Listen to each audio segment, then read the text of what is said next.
What if the most ambitious electric pickup trucks ever built ended up being the ones nobody actually bought?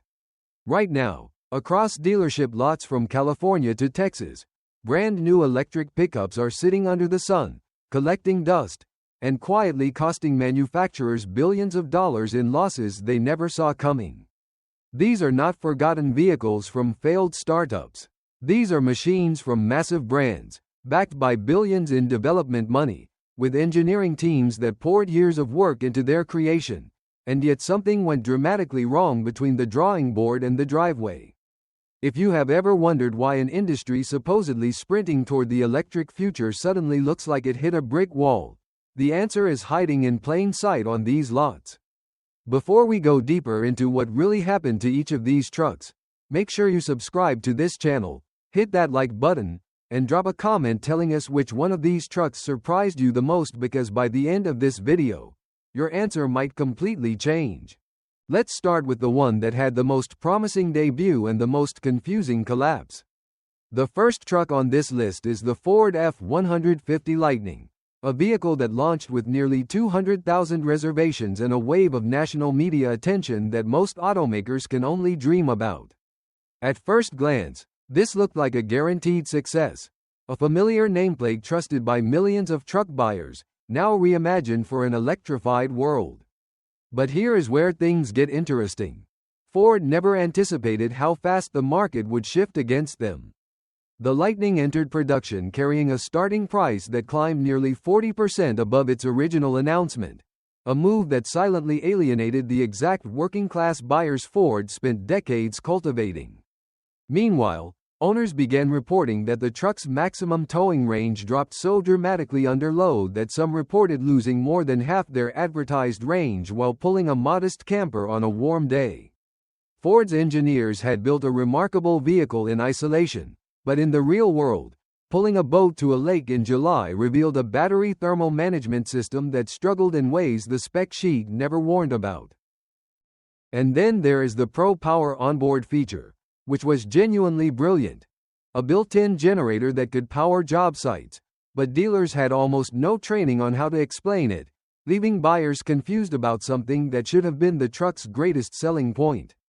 Most drivers never realized this feature alone could have justified the purchase for contractors, but it was buried so deep in the marketing materials that it might as well not have existed. There are now tens of thousands of Lightnings sitting unsold, and Ford has already cut production multiple times in response to the numbers that simply do not lie. The second truck tells an even stranger story. The Chevrolet Silverado EV arrived wearing a bold design and carrying the weight of General Motors' biggest electric bet, with the company promising a fundamental reinvention of the most competitive segment in American automotive history. GM invested in an entirely new Ultium battery platform designed from scratch, a move that sounds impressive until you understand just how risky it is to bring a completely unproven system into a segment where buyers already have sky-high expectations for durability and reliability. And this is where things get really fascinating. The Silverado EV's work truck trim, priced around $40,000, was actually a compelling offer, but GM kept pushing the higher trims in marketing, essentially hiding their most accessible product behind a wall of more expensive configurations that fewer buyers could justify. The truck's frunk, which is the front trunk in the space where an engine used to live, offers an enormous 10.2 cubic feet of lockable storage, a figure that outclasses almost every competitor, yet this feature barely appeared in any campaign material. Range anxiety remains a deeply psychological barrier for truck buyers, and the Silverado EV's real-world numbers in cold weather have shown drops of up to 30%, a figure that makes a farmer in Minnesota think twice regardless of the city cycle ratings. If you are finding this breakdown as interesting as we think you are, share this video with someone who loves trucks or has been thinking about going electric, subscribe, drop a like, and tell us in the comments what you think went wrong first. The pricing, the range, or something nobody is talking about yet. Because the third truck on this list has a secret that almost nobody in the automotive press has covered correctly.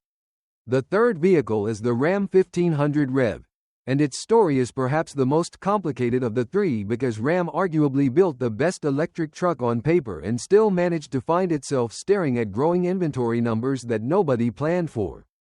Ram spent years watching Ford and Rivian stumble, and they used that time to engineer a truck with up to 229 miles of standard range and an available extended range battery promising 350 miles, numbers that on paper should have solved the anxiety problem entirely. But what makes this even crazier is that the REV arrived at a moment when the federal EV tax credit landscape had become so confusing that even dealers were giving buyers incorrect information about eligibility, and many customers who expected a $7,500 incentive discovered mid-transaction that their specific configuration did not qualify due to MSRP caps and income limits that had quietly changed. Ram also faced a dealer network that had spent decades selling powerful internal combustion engines and had very little emotional or technical investment in converting customers to electric alternatives. There is a little-known detail almost nobody talks about.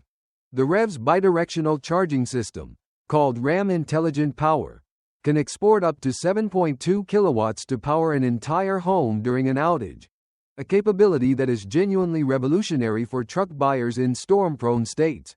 But the marketing never built a story around it that connected emotionally with those exact buyers. Engineering brilliance hidden behind unclear messaging is perhaps the defining tragedy of this entire generation of electric pickups. The parking lots do not lie about what happens when a product is built for the future but sold in the language of the past. Here is the larger truth hiding behind all three of these stories. The problem was never really the trucks themselves. Each of these vehicles represents a genuine engineering achievement, with motors producing instant torque, advanced driver assistance systems, over-the-air software updates, and features that their gasoline predecessors could never offer.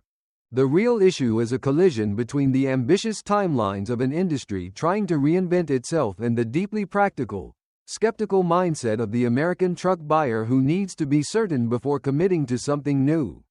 Range anxiety is not irrational.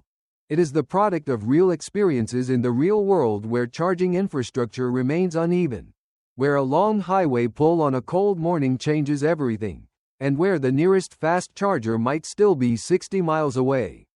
These three trucks collectively represent close to $30 billion in combined development investment, and watching them accumulate on dealer lots is one of the most revealing economic stories of this decade.